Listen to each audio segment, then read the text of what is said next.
یو سړی دی هغه خپلو بچو له پیسې ورکوي، خپلې زنانه له پیسې ورکوي، هغې په سختۍ باندې ګټي، هغې په مشکلاتو باندې ګټي. پوهېږي ما یو دوبۍ کې یو میاشت تېره کړې ده. یو شپه اوله روژه وه، د مازدیګر بانګونه کېدل. په هغه ورځ باندې هلکانو له وختي چوټي ورکړې وه. نو د بیرې بوټي په هغه چت باندې، نو هغه بیرې بوټي د لاندې زه پروت وم او د مجتبی مفتي صاحب درس مې اورېده. مازدیګر ټیم و، درس مې اورېده. یو څښا بوی شو، داسې څښا بوی شو که نه، چې یا الله پاکه داسې دا څښا بوی د کوم ځای نه راغی. د الله کتاب مې مخې ته پروت دی. ښه د مزدورانو بوټان ویستل، بوټان د هغې بوټانو کې دومره بوی د دې ځای د مدرسې عمره غټه دیره وه چې په دغه دیره کې دغه بوی د لاسه څوک نشو ټینګېدلی، او زه په چت باندې وم.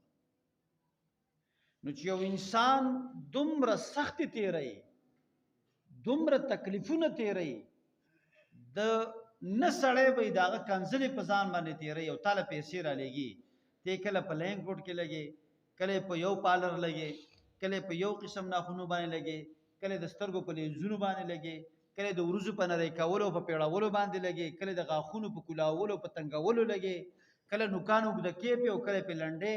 پوه شولې که نه؟ او دا مې چې کوم دی یو شانته شی شونډو له اغوستی، دا مې له بل شانته اغوستی دی. د الله کتاب مې مخې ته پروت دی. که هر څوک دا کارونه کوي، د قیامت ورځ را روانه ده. د دې خاوند، د دې بچي او د دې پلار، د دې بچو او د دې ښځې او د دې د کور د اهل په باره کې به د قیامت پر ورځ الله سره څه اعلان کوي چې یو سړی ستا دپاره دومره سخته تېرۍ په ځان باندې. او د عربو ګرمي که چا نه لیدلي، الله دې ورته نه ښي. پوه شولې؟ بس عربو ته د الله سوال کوه چې یا د حج دپاره یا د عمرې دپاره یا د علم دپاره.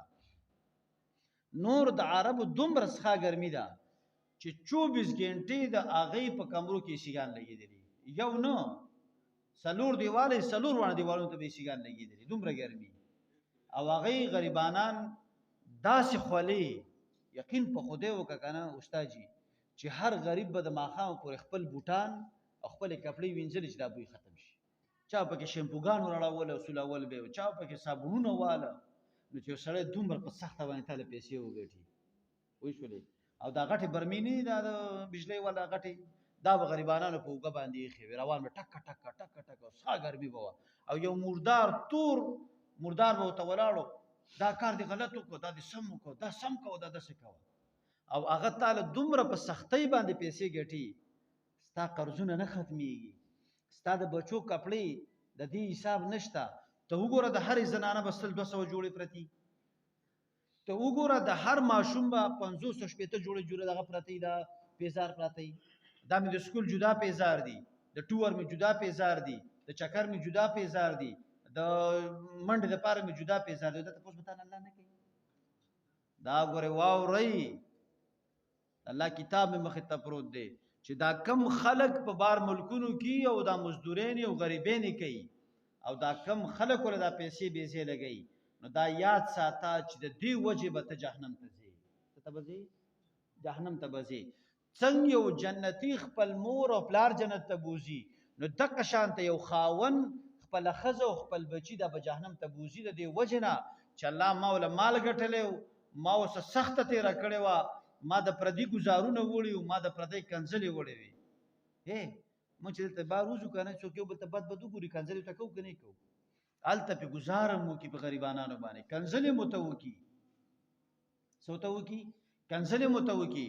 او بیا په هره میاشت کې تا ته 80,000 1,00,000 روپۍ رالیږي، او ته کله لینګ روډ کې داسې چکرې وې، کله داسې چکرې وې، کله یو دوکان کې تاشو به ومیاو، کله بل دوکان کې تاشو به ومیاو. ستا روژه نه ده؟ ته د الله نه نه ګرېږي؟ دا ته چې دا کرۍ لګې د دې کرۍ باندې الله تپوس کوي. ولې تا په خپل لاسو ګټلي دي؟ خو تا د هغه غریب رالیږي که نه؟ نو چې کله د هغه رالیږي او چې ته کرۍ لګې، نو دا ته چا لګې؟ خو د هغه لګې که نه؟